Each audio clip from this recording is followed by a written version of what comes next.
Connect the load terminals of the three inverters separately.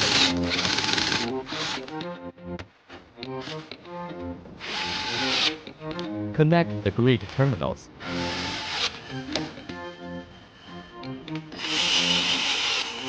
Use a multimeter to check the connection.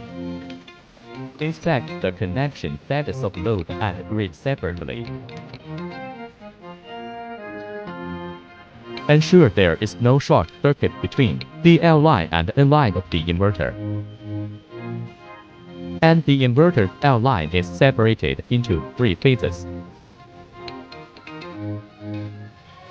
The inverter N line is connected to the N line.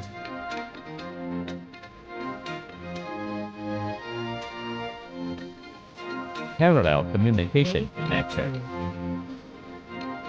Insert the communication connector into the first and last inverter.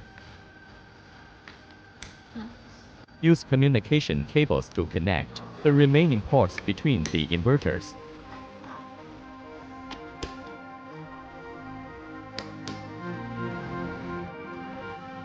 Turn on the first inverter.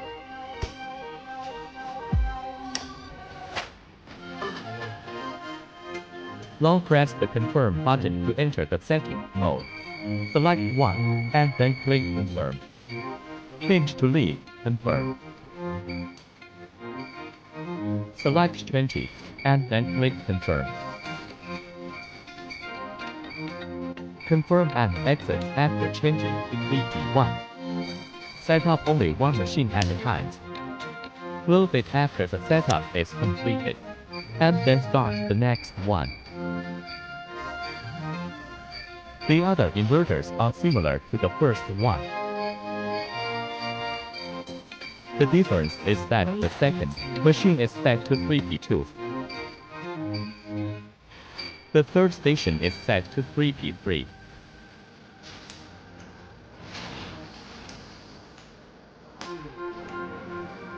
That is all.